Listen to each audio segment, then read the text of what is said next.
Hello, welcome to SquarePegs podcast.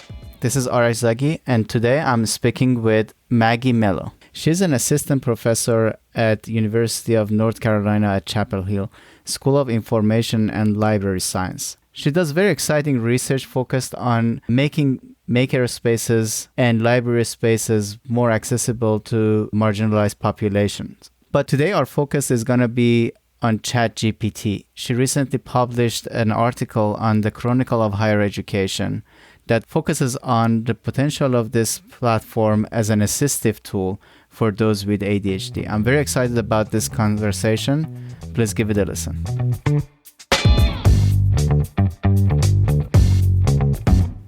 Hi, Maggie. Thank you very much for taking the time today and agreeing to talk to me. I really appreciate that. I'm very excited about this conversation, and hopefully during this conversation, I'm going to tell why I'm so excited and why this conversation is so timely. I'm going to ask you to please briefly introduce yourself so our audience know you better. Please go ahead. Yeah, thanks for inviting me. It's so great to be here. As you mentioned, my name is Maggie Melo, and I'm an assistant professor at the University of North Carolina at Chapel Hill, and I'm a part of the School of Information and Library Science. I did a little bit of research and I checked out your profile. You do multidisciplinary work, very cool stuff. So why don't you tell us a little bit about what you're doing, your research, like what your main involvements and activities are, the courses you teach? Yeah, so my research interest resides at the intersection of STEM learning in informal environments and information-seeking behaviors.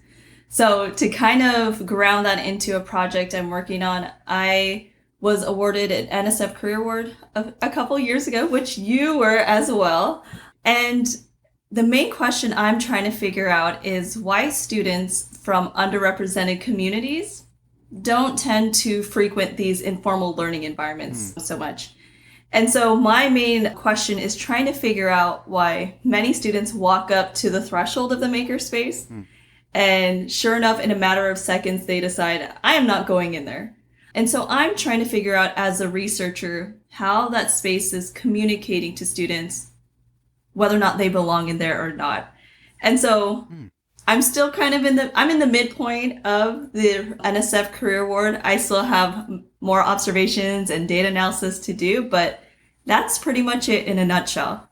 I'm now really curious to see what you've learned, because I've seen that over and over anecdotally that students from marginalized or populations or non-traditional students, they're very hesitant to use technology, and we used to encourage students to use Arduino microprocessors as part of our summer programs, things like that. And I've always seen this kind of hesitancy, as if they are afraid that they break it, I've seen that over and over. I never knew why. I know it is not lack of exposure. It should be some deeper underlying cause for that. So any ideas? I mean, based on your work? Oh my gosh. So many ideas. A few findings that come to mind that speak to your question. The first one is the idea that an open environment isn't necessarily a welcoming one. And so what I did was I had participants visit a real makerspace, and I'm using air quotes here, and I'll talk about it in a second. And what I wanted to do is capture their first impressions and gut reaction, right? So this almost ephemeral data that's fleeting, it's hard to capture. And so initially I thought I was going to run these observations in a real makerspace, right? The problem is in a real makerspace, there's too many variables. And having too many variables like the weather could impact the way a student experiences the environment, or even seeing who's in the space could also change that as well. And so instead of a physical environment, I opted to do a corollary. And so I'm running these observations in virtual reality. And in doing so, it allows me to kind of get a sense of what students are feeling in real time as they think aloud and walk into space. And so bringing that back to the original point, the idea that an open space is not necessarily a collaborative one is something that the participants pointed out. They said that instead of feeling like they're part of a big collaborative environment, they are actually on a stage. So the spotlight bias comes in and they feel like they're being judged as to whether or not they're going to do something, or even to your point that they might break something. So that's one of the major findings of there needs to be some design features where students could kind of warm up to the space before being put in the center of it. That's so interesting. Yeah, very cool. I'm really eager to see what comes out of your research, because that's very important, and it's just so nuanced that really needs controlled environments like what you're using to be able to really get to the roots of that. I agree with you. So the reason I was so excited about, and I'm excited about talking to you, is your recent article, actually. How about I let you tell us what that article is about? It's an article that I think it March 1st, 23, right? It came out. And you presented a almost radically different view of ChatGPT. So I'm going to let you to tell us about that article, and then we are going to talk about the motivations behind that, and hopefully we can kind of start the conversation from there. Yeah, so thank you for engaging with that work. It was lovely to see your email come through and to also read about your work as well. And so I feel like with much of my writing, it emerges out of frustration or maybe a little bit of anger, which I feel like is a clarifying emotion, that many folks were just against ChatGPT. And I say against in the sense that when I had conversations with colleagues or students, it had more so of an alarmist tone, or this very kind of negative and cynical, tech is out to replace us, a lot of doom forecasting of what it's going to do. But what I found for me is that it has added so much levity to my work, whether it's lesson planning or writing. This chatbot, this text-based for now chatbot, has allowed me to keep moving through mental blocks, but it also allows me to get started on things. And so the article really focuses on kind of that frustration, but the main through line is that ChatGPT could be a really generative assisted technology for neurodiverse folks, specifically for folks with ADHD like myself. And you have argued that it is helping you to lower your distractions, right? One-stop shop type of, resource for you, so you don't have millions of tabs open and jumping from one page to another page and going down the rabbit holes. And these, I'm so familiar with these things. I mean, because I do that every day, and I start with something, find myself and working on completely different thing, and because of the fluidity of the moment and my interest. So it is fun, it is creative, it is counterproductive though. I mean, if you have 1 hour to finish a review or write a one-pager for something. So I hear you, and that has been a frustration since the time I started using computer seriously, which is maybe when I was a college student. But your argument goes beyond that. You touch on also the body doubling potential of that, and tell us about that. Yeah, so body doubling isn't a new phenomenon, right? Folks like to work or be around other folks that are doing a task that they also want to be a part of. So, for example, if I'm at my sister's house and she's cleaning, I'm cleaning with her, it's easier to get started and continue on a task when you see other folks doing what you're doing. And that's why, I'll pay $4 to go to a coffee shop or go to a library so I could be in that environment and see other folks do it. And so more so recently, you'll also see virtual body doubling. Mm-hmm. So many YouTube content creators and also TikTokers are literally propping up a camera and they're inviting folks to work with them. And so I've done that before, both in the physical and digital sense, body doubling. But what I've also found working with ChatGPT, it provides this interesting support mechanism that I also feel like that if I run into something, I could easily turn to ChatGPT to help me generate discussion questions for a lesson plan, and then I could keep going. So it provides that similar support for me. That's very interesting. And again, it's very applicable to some of the struggles that I've felt. I try to be meta aware of my work days. I mean, where I struggle when I get distracted. I mean, not that necessarily I try to kind of fix issues, because I think a lot of those are out of my control and power, honestly. It's more to see when things happen certain ways, and if there is anything in the environment that I can control.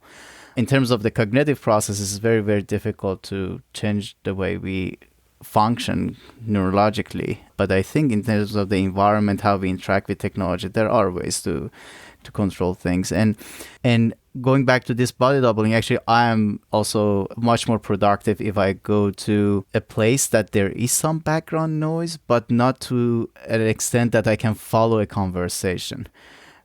For example, as a person, and this has been a paradox for a lot of people that have worked with me, that I have ADHD, they think I have this kind of like distractibility, potential for distractibility. And so if I go to Starbucks, that's going to be detrimental. But actually that background noise, it kind of puts a blanket on everything else. It's very interesting. It's like a white noise that controls the environment. It's just like enough background stimulation to keep me going and like keep me focused. And I've heard a lot of other students actually with ADHD, they don't like quiet places to work. I mean, their minds start wandering. Like, I don't know if you relate to that experience or not. Do you like quiet places for working? No. And I'm smiling and kind of laughing to myself because I feel like you're describing my lived experience. It's funny because I have two playlists that I usually toggle between if I'm trying to do something serious, a lot of executive function with like writing. It's coffee shop background noise, which is what you just talked about. Is a thing. Or chill hop or lo-fi. Yeah. Oh yeah. They have so many different background noises, and you hear like cups clinking, a little bit of chatter, but not enough to, like you said, hear their conversation. But I need to have noise to babysit the constant thinking and just wanting to do something else. I was talking to a colleague and she was like, how could you listen to like music or whatever when you're writing? And I'm like, how could you not? I found like, who's going to babysit all of your thoughts? Interesting. And so I totally relate to that. So for your article about ADHD, I didn't ask you what your motivation was, essentially. You could write about a lot of things and you chose to write about this. What was the motivation behind that? It's kind of a curious moment in my life. I'm an assistant professor and our school had 3 open lines for 3 new faculty members. And as you know, and other academics know, that's a lot of FaceTime with the candidates, but also a lot of meals. And so we had 10 candidates and I decided that I'm going to be social. So I signed up for 7 of the dinners. 7 dinners with the candidates, but also with my colleagues, which, to be honest, I didn't really know that much because I started in 2018 and then the pandemic happened. So this was the first time I had significant amount of time getting to know them, not only as colleagues, but as humans. And so, of course, what are we talking about over dinner? When we're done talking about the weather or how the day went, we're information data scientists. We're talking about ChatGPT. And so I continued finding myself in a position where I'm defending this technology. And then when I get home, I'm trying to articulate, well, why do I feel so, not necessarily passionate about it, but why do I feel so defensive of this? And why do I feel like folks don't understand? As I'm talking to my colleagues, I realized that number one, they're all brilliant and they're super cool. I also lived in a different reality than them. They like to cook. They like to work without music. They do well with structured time and unstructured time. Whereas for me, it was very difficult for different reasons. And so I remember during one of the conversations, it was brought up during dinner that someone said, well, you know, ChatGPT is biased. It will give you biased information. And I said, absolutely.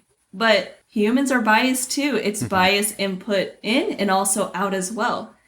And let me think about it within the context of my work. I'm thinking of like librarians. If a user comes up with an information need on climate change, that librarian will suggest something to them. It's not malicious or whatever, but they're still biased to a specific set of texts that could be representative of a view that is scientific and grounded in research, right? That's biased as well. And then they'll say, well, that's true, but also ChatGPT does these hallucinations, right? It performs as if it states its responses as if it's true and factual, and it takes on this performative sense. And I'm like, well, look around the table. We're academics. When do we not hallucinate, right? This is also something we do as well. And so I get defensive because, number one, it's a generative assistive technology that continues to expand the worlds and also the capabilities and bandwidth for neurodivergent folks. But also, let's not kid ourselves. Like, these are some traits that are part and parcel of what it means to be human as well. So Yes. it's nice when you have those moments where you could type out something really fast, also with the assistance of ChatGPT, which everyone has been doing anyway. But yeah, that was the motivation. So you decided to write that article to highlight that it offers much more than just like writing something for us or answering our questions. How has the feedback been so far? Have you heard about like what people think about the article? The feedback has been positive. I sent it to my dean, and he was really appreciative of the insight. And he sent it out to the faculty with my permission. And it was kind of sweet to hear folks say, I know that you were super interested in ChatGPT, but this offers some nuance to as to why it's important not only to you, but also to many, many others, the potential for it. And also with students as well, I've had a student come up to me and she said, hey, I read your op-ed and I want you to know I sent it to other students too. And it feels really assuring to know that there's a professor who's also neurodiverse as well. And so the reception has been positive so far. Not saying that I'm hoping for negativity. I mean, that's fine too, but so far so good. Yeah. I mean, your article was super genuine. I mean, when I read that, it's like, oh my God. I mean, like, it's very courageous, first of all, and then it was right to the point. I really enjoyed reading that. Because, again, like, it was the frustration that I had at that moment, and I came across your article, and it's like, there you go. Now we have something that I can send it to people and tell them, don't ban it. Let's take a pause. Let's think it through. There are so many different ways that I incorporate ChatGPT in my daily work now. Most frequent use that I have for it is proofreading my text. And it's not just like the mechanics of writing that's helping with. It is lowering my anxiety because when I was writing before ChatGPT, I had to spend a lot of my bandwidth thinking about if I am architecturing the sentences correctly, if that sentence means, if the word choices are the best, or if this is the best way of presenting it, if it flows well, if there is kind of connection between sentences and paragraphs, if I'm jumping around. So most of my bandwidth was occupied by these concerns and consideration. Now I can just focus on the content and come up with some piece of writing and ask ChatGPT to refine this writing or proofread this writing or rewrite this. And then it gives me like refined variations of that. And that has been the most helpful feature. So we can get to other things. So I'm curious to see how you use that also in your daily work. I'm trying to learn from people how they are incorporating that in their daily work, and it's just so creative, some of the approaches, some of the uses. So I'm curious to learn more about your ways of using it. Yeah. If I want to ask a follow-up question to what you're describing as your kind of daily integration of ChatGPT into your world. I'm kind of curious, have you talked to colleagues, friends about it too, and what was their reception of your use of it? If they have not used it ever and what they know about it is what they've read on the news, it's going to be a strange look. I mean, typically my colleagues, they cannot say that, oh, it's plagiarism or something like that. So, but like I can see that it generates some discomfort from their facial gesture or what they say.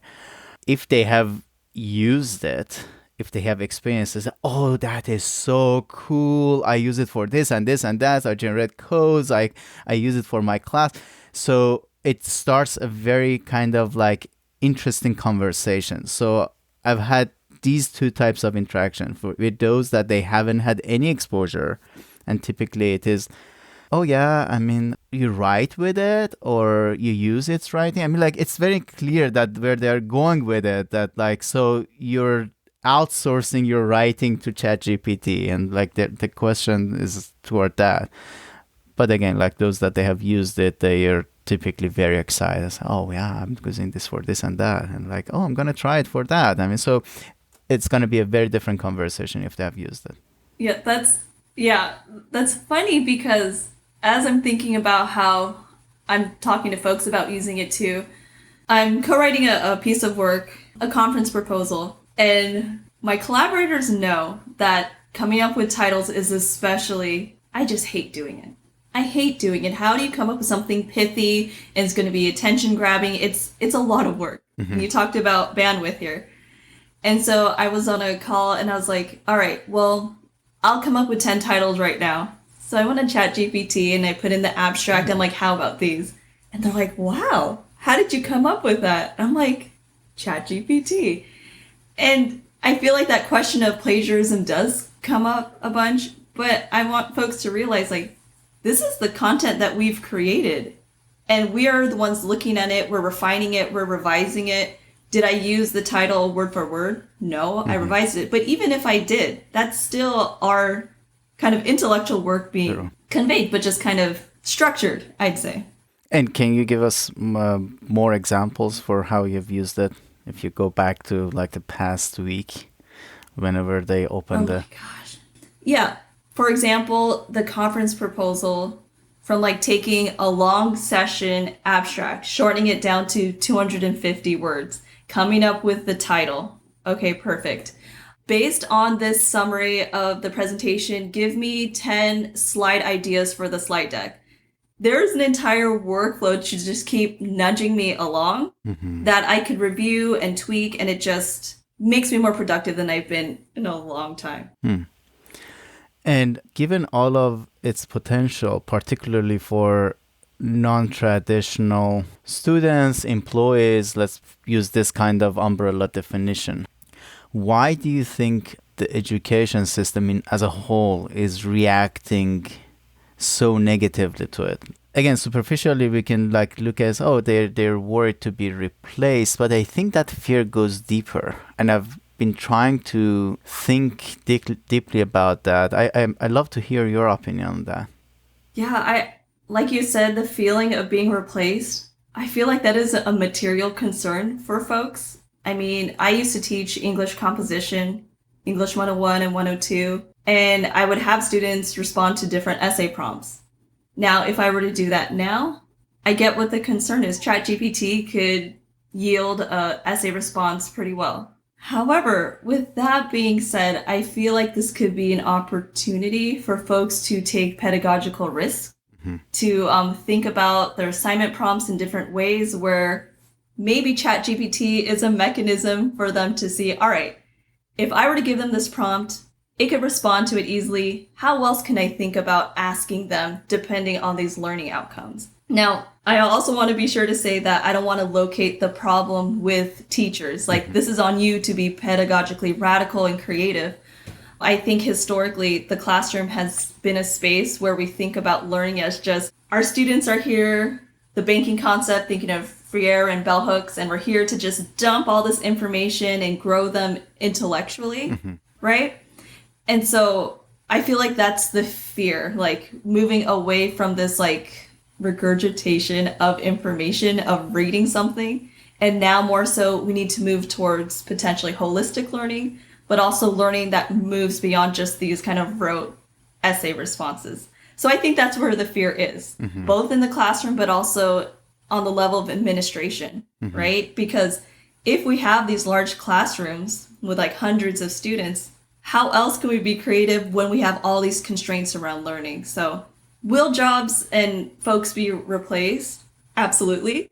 But new jobs and new positions will be created. And I feel like for some folks, their jobs will only be extended in terms of the time that they're able to get back and also the bandwidth as well. Mm-hmm. And that's very true. When you were talking, I was thinking maybe actually I think you pointed at some deep fear of abandoning traditions, which is a fear, holding into traditions and thinking if we hold into traditions, we are safe because we were safe when those rules were in place. So I think you answered my question. I think it's a lot of it is just abandoning those traditions that have made us who we are. I mean, for good or bad. I mean, so a lot of people really, they don't want to kind of burn things to ground and start from scratch and think through building a new system that may look radically different. It gives a lot of people out there anxiety thinking about something like that. And like, I'm not undermining the legitimacy of that fear. I think that should exist, because if we don't have that fear, we may start really kind of like dissolving good traditional, good systems, and like we will end up soon in living in anarchy, honestly. I mean, like if we get rid of all traditions. So these two viewpoints, they have to have this conversation all the time, and a balance of the two is the ideal one, I would say. So not too radical, not too traditional. We have to have the exchange of the ideas. So we have to make sure neither of these two paradigms oppress the other one. So that for me, that is a key. And when I see people coming at, ban GPT, in the previous episode of the podcast, I told a story about my daughter. She's in middle school. She brought home a one-pager, all caps. They had written that any use of ChatGPT for any classroom activity, it was for New York State, any use of ChatGPT for the school activities or homeworks or anything is abandoned. And I was thinking, like, I understand if it is a policy about vaping or substance use in the school. I mean, like, we're talking about something that is here to stay. It's not gonna go away. So it's like calculator, it's like internet, it's like Wikipedia. So that and like, or it's like robots. Every time we had this kind of like transformative technology, there was a knee-jerk reaction, completely adversarial relationship was built at the beginning, and then it became integrated into our lives. And people forgot that they hated that so much at the beginning. So, but for ChatGPT, I'm particularly concerned because, for example, like if we put these policies in place, we are putting students at disadvantage. Mm-hmm. For example, if New York State does that and other states, they don't do it, when it becomes to college application, when it becomes to job applications, those that they have prior exposure, they have used that effectively, they're going to write more competitive essays. That's fact. Oh, yeah. So they're going to put their students, their clients at disadvantage. It's like there is a drug out there that has shown efficacy and safety, and like they're not like letting people use it. So it's an ethical dilemma, honestly, when you think about that. So what's your take on that?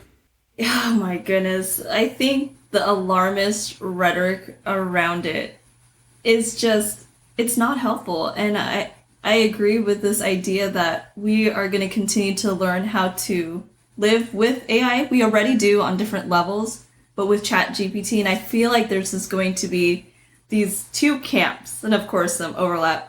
The folks that kind of get it and are working with it and are integrating into their lives, and folks that are so resistant that are beginning to lose in job opportunities, among other things. Mm-hmm. So I feel like this is a time to not necessarily embrace it, but just remain curious about how it could be supportive of your work in some way. Mm-hmm. Remaining curious, yeah.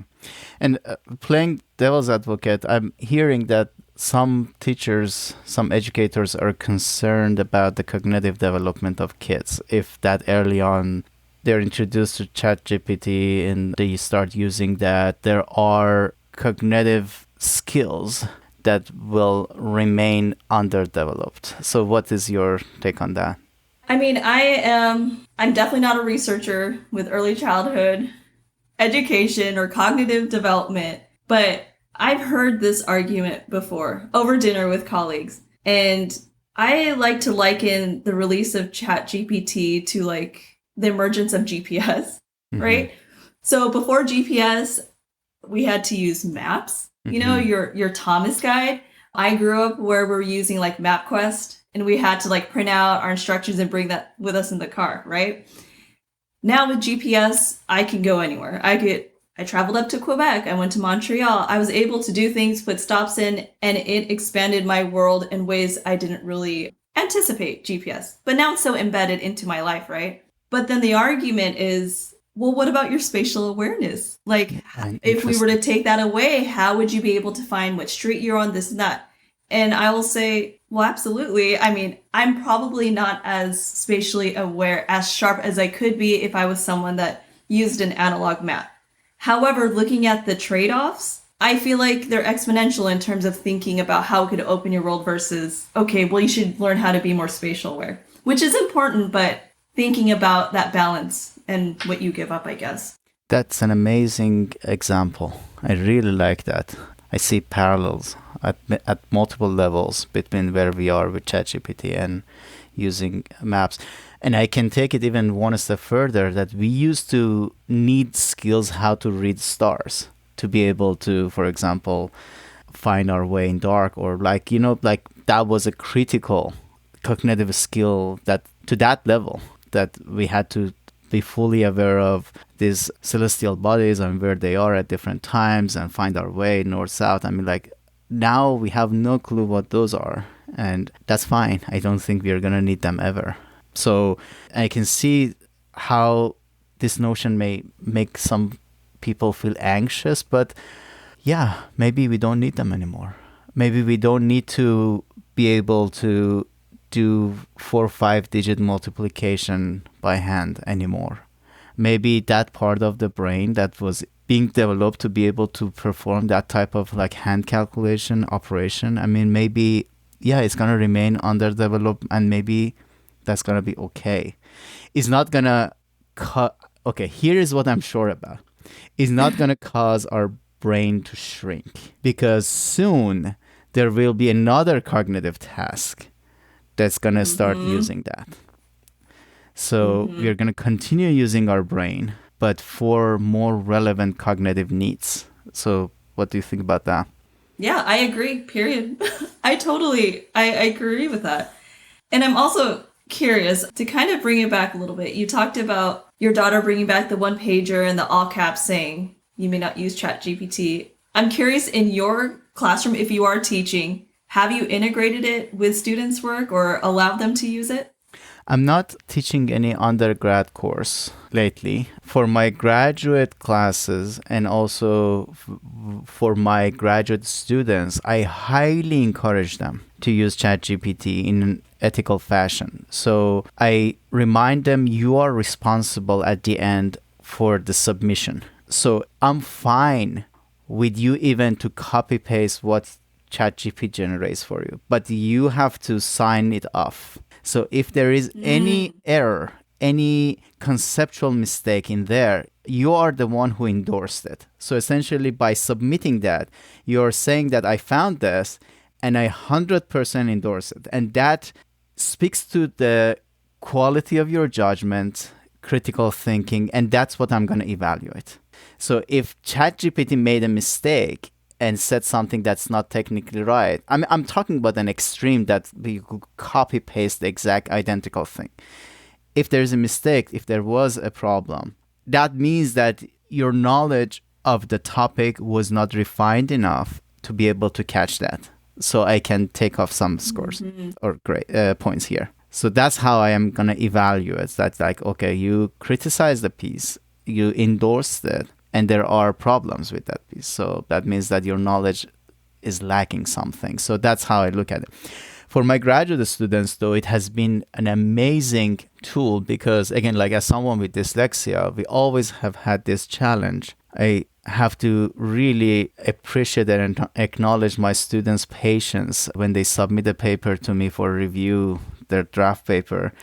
If I have to also fix the language side of it, the kind of like the fluency, I mean, how the storytelling is done, it takes a lot of time from me. And sometimes I procrastinate a lot. Nowadays, they can jump through that step essentially by making sure that the writing is high quality and I can read through very quickly. And because I can just focus on the content and leave only high level comments that like in here you need to more specifically explain the details of the instrumentation, for example, rather than, oh, use passive voice here, or for example, like you're jumping around, or like this is a bad parallel structure, or things like that. It was a lot of that before, which takes time. I'm making like I have maybe 2 hours to spend on this thing, and if I have to kind of wordsmith a paragraph, I'm gonna be stuck like wordsmithing like 2-3 paragraph.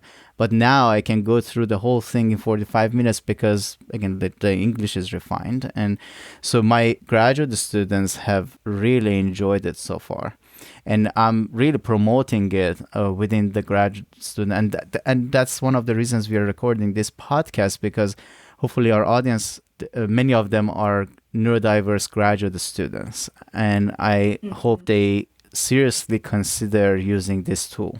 How have you been using it in your classes or for your research? I'll have to say I'm going to borrow the sign-off idea. I'm glad that you shared that with me today. So in one of my classes, it's information resources and services. And it's a class for emerging librarians that will be doing a lot of reference and consultation questions, right? So like a sample or an example reference question can be, I'm really curious about 3D printing, but I also want to 3D print this data set, for example. And so with these students, usually I would have them respond to this hypothetical but authentic reference question. This semester, I took a different approach in that I had them first query ChatGPT, take a look at the resources that were identified, see if it was credible, and if it worked to fulfill that information need. And so it has definitely become a way to show that this is a way we can respond in class, but also looking at the profession more largely. I definitely feel, I will go on the record and predict that artificial intelligence, an appliance like ChatGPT, will be integrated into libraries to help users meet their information need. So that's one concrete example. The other one, it kind of ties into something you mentioned earlier about Arduinos. Oh my gosh. So I teach a data science and makerspace class, and the students come in with varying levels of coding or hardware experience. And so you can imagine you have one student that's like, what is an Arduino? Then you have another student that's wondering, what's wrong with my code? And then there's like only 2 instructors. And so I tried this out in a small workshop, trying to get students to make an Arduino make a sound and also blink. And we used ChatGPT. And oh my goodness. To generate the code? I'm going to wear it offered code, it offered troubleshooting. Wow. And what was so wonderful about it is that my students didn't have to come to me and say, hey, Professor Melo, is this Quora or Stack Overflow instructions? Is this up to date? Is this YouTube video the same model as my Arduino? And it's just all of those tabs, we don't even need them anymore. We have one single spot to troubleshoot and also lead them through the process as well. And I feel like that's huge, especially when working with technology, with hardware and coding. It's so easy to just stop because the frustration is palpable. And so those are 2 examples of how I've used it so far in the classroom. That's very interesting. I never thought about using this as a teaching assistant. You're essentially using it as a teaching assistant. Yeah. Interesting. Yeah, there's just like so many creative uses people have found. And the key is to keep an open mind, honestly, and try explore. Again, like this model is so powerful that even OpenAI, the company behind that, doesn't know what its capabilities are. They don't. I mean, not ChatGPT necessarily, but like GPT-3, when they released it, I mean, they did it in kind of stages by application and things like that. And one of the reasons they did that, I mean, they wanted to make sure there is no potential harm, offensive language, like any type of biases that might be embedded into the kind of like the training data and things like that. But one of the things was to explore potential applications. to see how people they're gonna kind of harness this power. And I think we are still to learn, honestly, what can be done. I use the example of like calculator a lot, but more recently when I'm thinking about that, I think the implications of that goes way beyond the introduction of calculators. It can be comparable with internet, honestly. So because that internet changed things. I mean, like, for example, like imagine how it changed the whole practice of archiving and access to information in libraries. It's completely different now, right? We used to have this kind of like hard copy indexes and index boxes, and like you had to go through and find the book. And now you can like borrow it digitally from another library in Australia. So that's fine. So it has totally changed the way we do things. And I think ChatGPT is the next, or ChatGPT, or it's not only ChatGPT, large language models. That category is going to be the next revolution. And I hope people soon start embracing it. And particularly, I mean, like there will be a missed opportunity if for neurodiverse learners, if we don't seriously consider this as a meaningful assistive technology. Mm-hmm.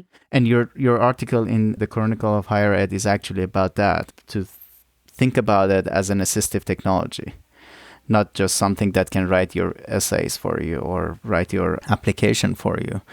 In the context of assistive technology, how do you see its potential? Can you think of any other uses for that as an assistive technology? Again, like for neurodiverse learners or for other people that may have some other challenges and this may facilitate their access to certain things. Yeah, so I'm thinking of underrepresented groups within the context of, let's say, the university. Mm-hmm. So let's say first generation students. I am a first gen college goer. I started off in a community college, and I remember some of the major obstacles that I had to do with, maybe to no one's surprise, time management, planning out my day, figuring out what to eat. And it's just kind of these mechanisms in play that aren't necessarily like, you can't dismiss them because they're part of being successful as a student.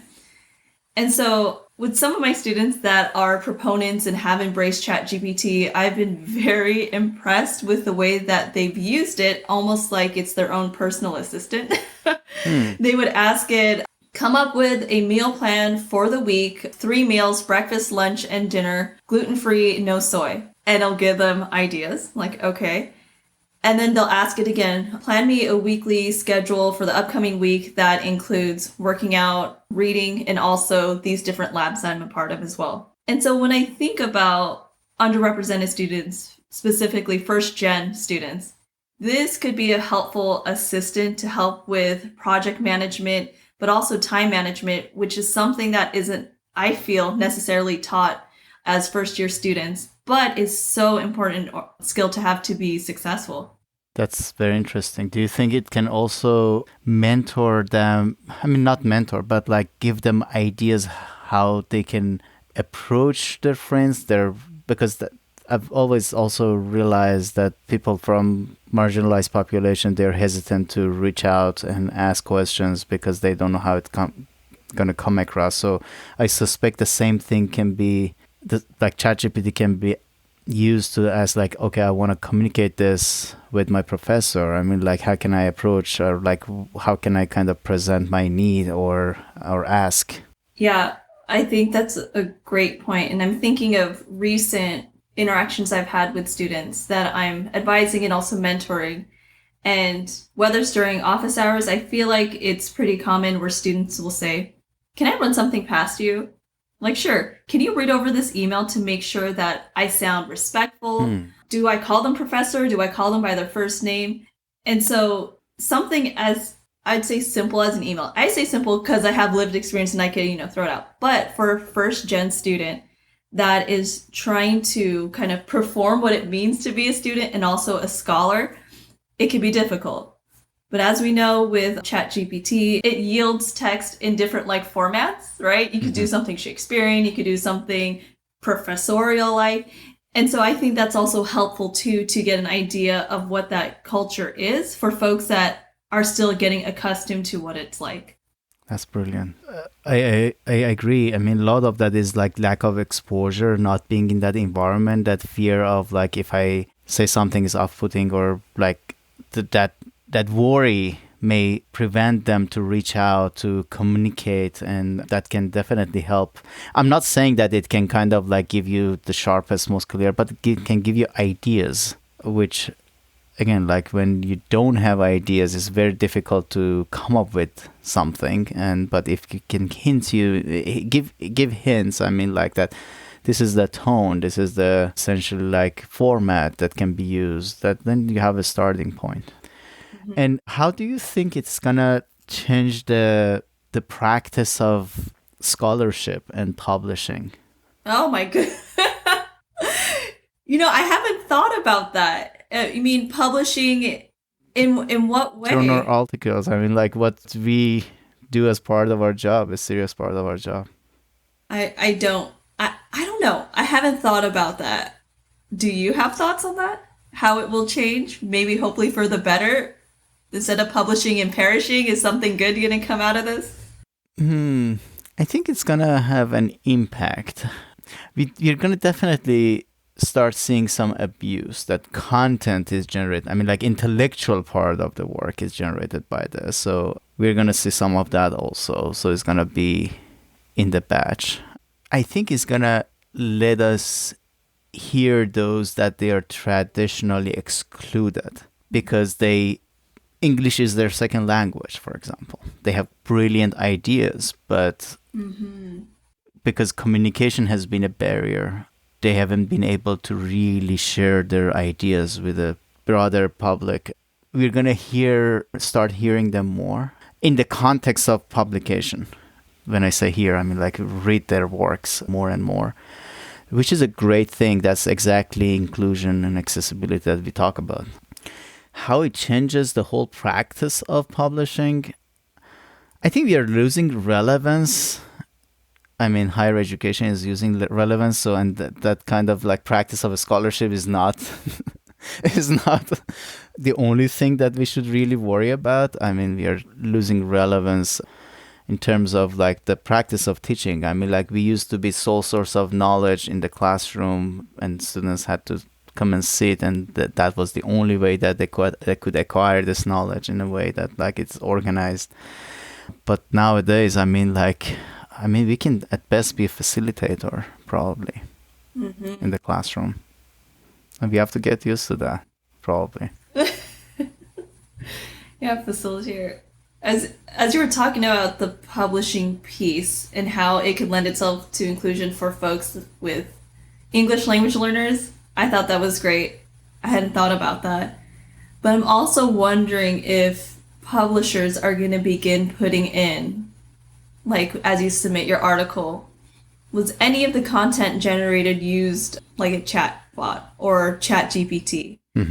I would also probably assume some of them might start integrating something like GPT-0 that is meant to detect AI used in content being created. But I don't know what they would do with that information. But I feel like still that fear of plagiarism is there. But I don't know. Plagiarism, imitation, it's a very gray area, I think. I mean, not plagiarism per se, but what we do with that information if some parts of it were created by, let's say, ChatGPT. So when we talk about plagiarism, you have a PhD in English, right? So probably you can help me because I'm maybe too naive when it comes to plagiarism. What is plagiarism? I mean, the technical definition of that. I mean, we could look it up or put in. From my understanding, it is lifting a significant amount of someone else's words verbatim, presenting it as yours, or presenting someone's ideas as if it is yours. That's my understanding of it. But it's complicated, right? This has come up in conversation as well, that ChatGPT is a mechanism for plagiarism because it's imitating all these other works. But then I'll tell folks that usually, it's not every night, but I hope to do it every night. What I do is I take a stack of books that I've read or skimmed, and I tend to underline quotes that I love the way that they wrote. I put a little heart and I say, I want to write like this. So every night I take one sentence and I write it down. And then I rewrite it with my own content. And so I ask, is that plagiarism? I'm using them as inspiration. And as I write, that inspiration is infused to how I think, the papers I write, but also how I talk as well. Like, so where do you draw these lines of what it means to copy? And copying is a big part of learning. Imitation, the Greeks talked about it, the philosophers talked about it as well. And so, I don't know. It's gray. What do you think about it? So it's just like one of those very gray areas. It's even like, I think it was gray even before ChatGPT. There were like discussions about, is it plagiarism or not? It's not a straightforward thing, honestly. Let me ask this question in a different way. If you ask ChatGPT, come up with some business ideas for me, is that stealing? Is it taking someone else's idea and like starting business based off of that? Making money off of someone else's idea? How about that? Okay, so let's extend this query. Let's add some details. So if we were to ask ChatGPT, generate some business ideas for me, like a side hustle of some sort. Yeah. So if it were to say, okay, here are some ideas that you could do at home. You could create templates, you could do some copywriting. No, that's not plagiarism. But it's not your idea. I mean, you're making money off of someone else's idea. How about that? Oh my goodness. Okay, so if it's not ChatGPT, then I'm going on my group text. Hello, friends. I'm looking for some business ideas. Can you give me some? So do I owe them something? No, that's the inspiration. And it's, what, an idea? And then you run with it and you make it your own. So I don't think so. The same is true for text. I mean, we don't come up with text in vacuum. It forms these ideas shape in our head through these interactions. An idea that comes to your head and my head, for example, like that I think is a true inspiration. It could be just subconsciously picking up something somewhere on a kind of metro station or overhearing something. We don't come up with ideas in vacuum. I mean, it's just like we're always compiling this kind of data, what we heard, again, like what we paid attention to it at that point, and what we did. And it's very difficult to really go back and say, oh, this is copying someone else's idea or not. I mean, so I was using that example to go back, like how we can really think about like multiple parallel examples, and we are fine with it. We are doing it. And then, like for publication, for text, somehow we have always thought about text differently. I don't know if it's coming from monopolizing knowledge, if it was to just like make it a matter of privilege for a certain group, So text authors, they always had this kind of thing, oh, these are thinkers, or intellectuals. I mean, I don't know. I think it's that tied to some underlying cultural assumptions. Do you think it sounds like it's like a mechanism for gatekeeping? Is that fair to say? Yeah, that's a nice way to put it, honestly. So it makes a lot of people uncomfortable if you can quickly, easily, effortlessly come up with text. Business ideas, they're okay with that. But text is only for intellectuals. You have to prove first you're an intellectual. Oh my gosh. And you know what it takes to be an intellectual? Time, resources, ability. There's so many. I mean, you're right. It's of a privileged demographic to be able to produce text. Yes. And now there is a threat to that. Absolutely. Yeah. Wow. So, and a lot of that plagiarism concerns, it's just like, it's a gatekeeping strategy, essentially, if you think about that. I'm not saying that we have to make a mess of like what's out there so we cannot really trust anything. Who's doing or stealing someone else's intellectual work. It can be unethical. But like when we're talking about ChatGPT, I don't know. The same fear existed when we were thinking about. Do you remember when Wikipedia was becoming a thing? Yes. And the same reaction, a lot of people were asking students not to use Wikipedia. I was still at the school, I remember that. I don't know if I was in a grad school, undergrad, but like we were being discouraged to use Wikipedia. We could use it as a source, but we were not allowed to stop our searching as soon as we found something else on Wikipedia. They expected us to learn more outside Wikipedia. I don't know why. I mean, nowadays I use Wikipedia to learn things, technical things related to my major and like my research. I go to a Wikipedia page and like spend half an hour, educate myself. That's the source of education for me.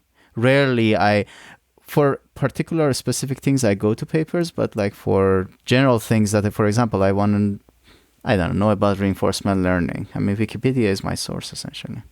Yeah, and I think that gets to something we just talk about with Wikipedia. I remember growing up, they said you can't use it to write essays. You can't rely on it because the source isn't credible, because anyone can write it in Wikipedia. And then so it goes to that idea of like when you democratize content creation and you undermine these gatekeeping mechanisms to only have like Encyclopedia Britannica being the sole voice of reference for a variety of topics, then people feel really fearful around that. And so Wikipedia is an excellent example because it did just that. And look at it now. It's used widely. It's not necessarily banished in classrooms as it was before. That's true. So where do you think, Maggie, this technology is heading? Oh my gosh. I feel like with many new tech, equal parts, a little bit terrified, but also exciting. I always try to maintain an approach of curiosity. Mm-hmm. I don't know where it's going to go. Where would I take this? With ChatGPT 4, I could have really used that as a grad student when I was trying to memorize different concepts across text for comprehensive exams, right? For me, once I close the book and my notes, it's kind of there. That object constancy, I lose that, right? For me, I had to write out, let's say, I'm thinking about the Greeks right now, is like Aristotle, a few notes and a few summary bullet points about the text that I read. And I would put that all around my house to create like a memory palace because I needed to move around to engage with the work. But also I needed to remind myself, all right, if I'm at the kitchen by the sink, I'm thinking of Francis Bacon because I'm by the stove. This is what I remember. That was one way. But also another thing I tried and failed miserably at was trying to get content to sync up with something catchy, something musical, so that I could put it on my iPod shuffle at the time and listen to it as I move. And so I could imagine grad school Maggie would be using ChatGPT 4 to input text and images about whatever it is I'm reading, maybe it's my notes, and have it output in some kind of audio file so that I could engage with the work more holistically and not just sitting, because I do not do well just kind of like, I get super fidgety. So I could imagine, once again, expanding the conversation around assistive technology. I think there's going to be some significant gains in that realm. I agree with you. It is such an interesting time to live in, honestly. Again, as I said, like I started using GPT and like I see the exponentially rapid rate of advancement of this technology. GPT-2 had a lot of grammar errors. Forget about facts. It had grammar errors. And it became GPT-3 and GPT 3.5, and the amount of the degree of improvement is amazing. And now they're going to add this multimodality. They're going to add this photo and audio processing capabilities to that's going to take it to the next level. Honestly, it's at the borderline of my imagination at this point. I mean, like where it's going to take us.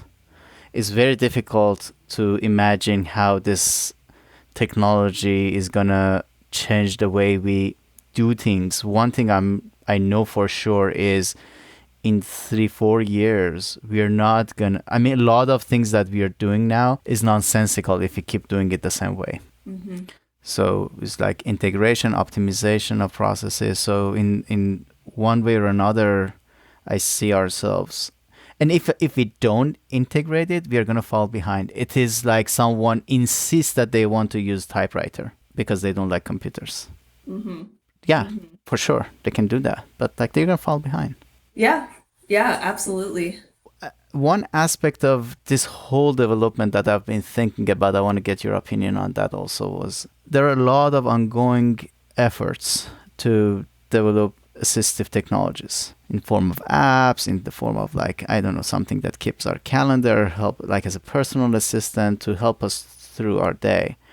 And then here it comes, this random innovation has no promise of playing the role of an assistive, but it is built and designed to process all of this text and generate new text. That's it. And yet it is being more efficient in the domain of assistive technologies than a lot of other apps that they purposefully were designed to be an assistive technology. What's your take on that? Well, I mean, I'm not saying all assistive technologies are created without that community's input, but there are many that are. So I'll say that from the outset. And the second thing is, you should just water where your flowers bloom. I think that's the phrase, right? The idea that here are these different kind of offshoots of how people use it. And I think that's what's the great thing about it, because it's not someone saying this is how you should use it and how it should work for you, but instead it's really user-centered in the sense of this is how it's supporting me and not the other way around. But I will say, I do feel a little guilty using it.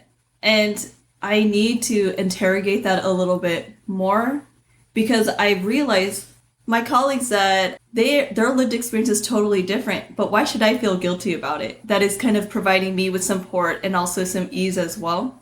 I will say that I'm like, I need to pay ChatGPT or something. Maybe I should wear a hat or a shirt or something, because you're right, it's free, whatever, free, but also there's something about it that is just, you're right, out of the blue, a little bit random, but I'm glad that it's here. So can you tell us a little bit about more that guilt? I'm curious to know more about them. Why? I have to bill you for this therapy session. I feel like I think there's so many different facets to it. My parents immigrated from the Philippines to the US in the 80s. And from the outset, there was this desire to be a part of American culture, right? They didn't teach us Tagalog. They didn't expose us too much to Philippine culture, although we were in the household. But there was this clear code switch and performance switch from the time we left the house into the public sphere. And early on, they also adopted this very kind of Western and American idea of rugged individualism. Like, you could do it. You need to work hard. If you feel weak or you can't do something or you feel like you're inhibited in some way, that really is on you, and you need to push through it. And so I feel like for me, I have kind of internalized this sense of, if I'm not doing something the hard way, I'm not doing it the right way. And you're not entitled. And there's that kind of sense of guilt that I need to work through, because now that there is kind of support in various areas of my life, not only do I need to recognize the support, but I also need to accept it, right? So I think the guilt is multifaceted as I unpack it in real time right now. That's very interesting. But have you ever noticed that we are already working 3 times harder than our colleagues? I mean, like, they can get an email, quickly respond, don't procrastinate on that, or don't forget something and had to now spend like a lot of time to undo some damage. So, you know what I mean? So all of those things, we are already working 3 times harder. And even ChatGPT cannot level the playing field for us, honestly, yet. But because, again, like, we do not discuss those things, they have become part of us, those challenges, struggles. And we may only notice that when we spend extensive amount of time during like a travel meeting or something like that, and I get to see how people operate. I mean, like, this, give me 30-minute time. I have like 10, 12 emails that I need to respond to. Say, can you respond to 10 emails in 30 minutes? Is that a thing? So those are the moments that I see that, like, oh my God, I have to really work 3-4 times harder to have the same level of productivity. You're right. It may not level the playing field, but I think it allows us to see the playing field in ways that we haven't seen it before. Absolutely agree. Because of these conversations around writing, around working, it reveals this level of privilege that I was not exposed to. And that's why the guilt comes in. And that's why there's this dissonance between how I see myself as an academic and then seeing my colleagues as an academic as well. The field has never been so clear in that sense. And I feel like that's another byproduct of it, right? ChatGPT is giving us this anchor, this shared experience where now we have language around what we mean with why things are so difficult sometimes for neurodivergent folks. So that's very true. I mean, having glimpse of how easy it can be, how it feels to write a review for a paper if I'm not worried about the mechanics of the writing, or if I'm not worried about the spelling errors. I can just focus on content. How easy life becomes so I'm getting glimpse through that, essentially, that like, my God, I mean, it can be even a joyful process, and it has been always torturous for me. And believe it or not, I'm procrastinating less because I don't have that, because I know how much a struggle is there if I want to do it independently, because I get stuck with like how to say it in the right way, or for example, like in the most clear way, or am I using the best word for that, the best terminology for that. Now that's not a consideration. I can just focus on the content, the core of the material. And probably that is what our job support is supposed to be, right? I mean, like, to think about the technical parts. I mean, like, we never, I mean, like, as an engineer, I never promised that I'm going to be a professional writer. Writing is a way for me, a medium for me to communicate ideas. The primacy is with ideas, not the writing.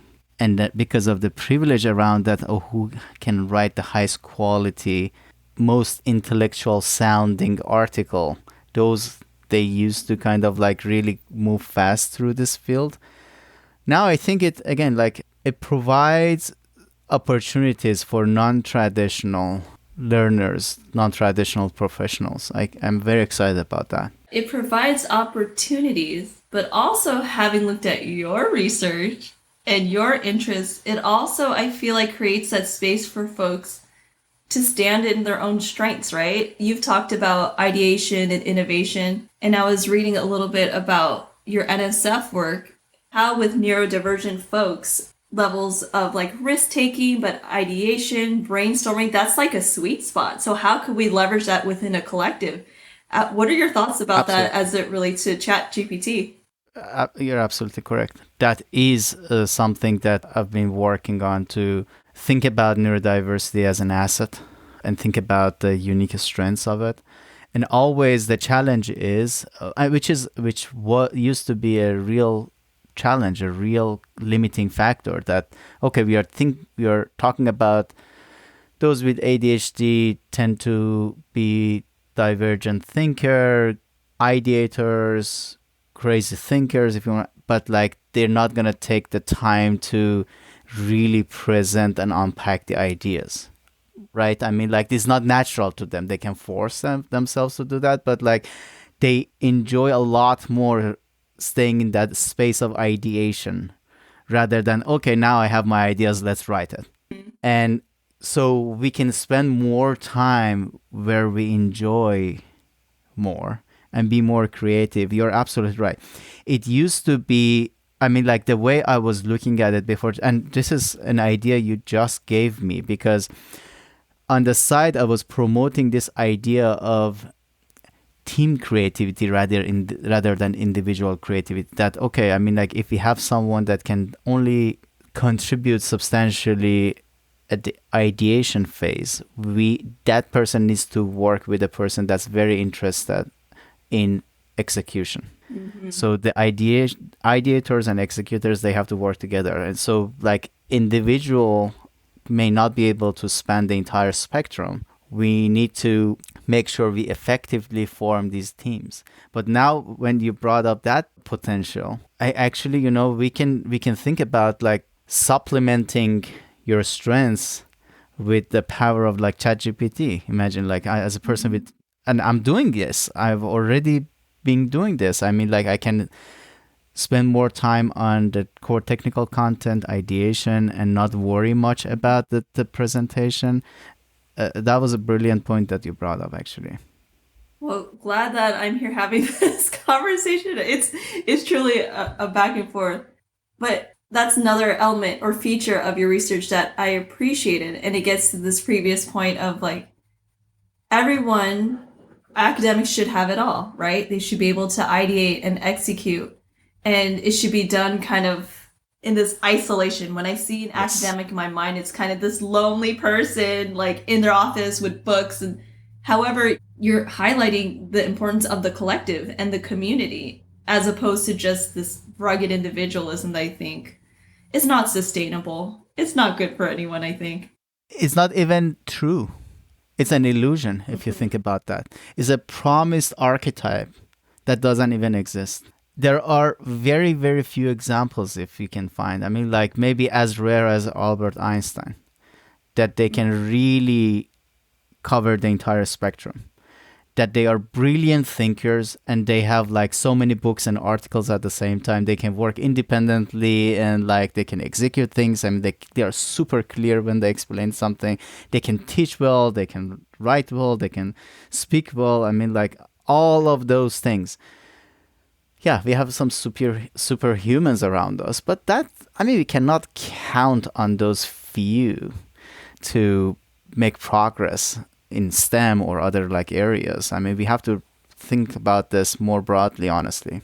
Yeah, it reminds me of that pop culture reference where folks are just like, well, remember, Beyonce, like you, only has 24 hours in her day. And it's all like, yeah, but Beyonce is also a multimillionaire with childcare, with a personal assistant, all these support systems in place. But what do we focus on? Beyonce and the same 24 hours we share. It's totally different realities in that sense. So, yeah, absolutely. You're right. And that pop culture image, I mean, not specifically Beyonce, but I think they are misleading us by not showing what happens behind the scene. For example, like we have this Mr. Beast, this just super famous YouTuber. He's very open to talk about how he's able to make these highly refined YouTube videos that they get so many views. A team of 100 experts, the best of the best, they're working with him. Mm-hmm. So just knowing that, then things make sense. Otherwise, it can be really demoralizing when you think, oh my God, there is a person that can do this, and I have difficulty responding to this email. So I really appreciate when I see that they are transparent and they show what's going on behind the scene, the amount of support they are receiving. And that is really contributing to them to be this successful rather than insisting on portraying themselves as superhumans. Mm-hmm. Mm-hmm.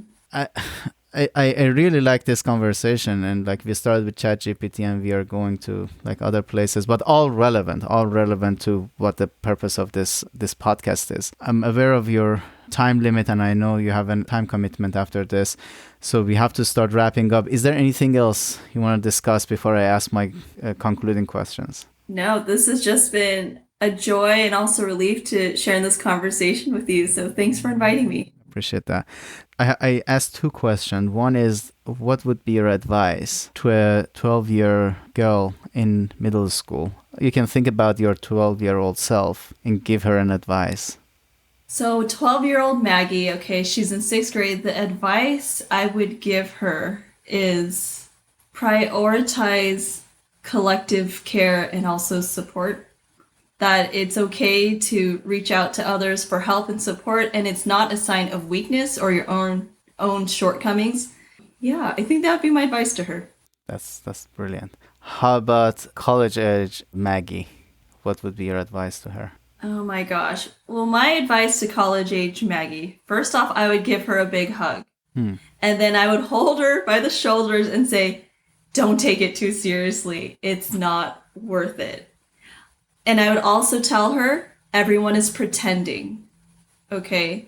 And you are capable and you could figure it out. And like I told your 12-year-old self, reach out to folks for support and find your community and feel supported in that way.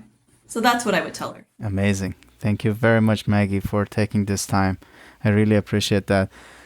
I want to also ask our listeners to help us to reach out to those that may benefit from this conversation. It's not something that you hear on the mainstream like media about ChatGPT, neurodiversity in general. So I think our conversation is pretty unique because first of all, we speak about our first-hand experiences. What we relate to is not necessarily based on research data. And second, our paradigm has been strength-based from the beginning. And I think this is important to share this conversation with others that they may benefit from the content, some of the strategies we talked about. So please subscribe and like and also share it with others. Thank you. Bye.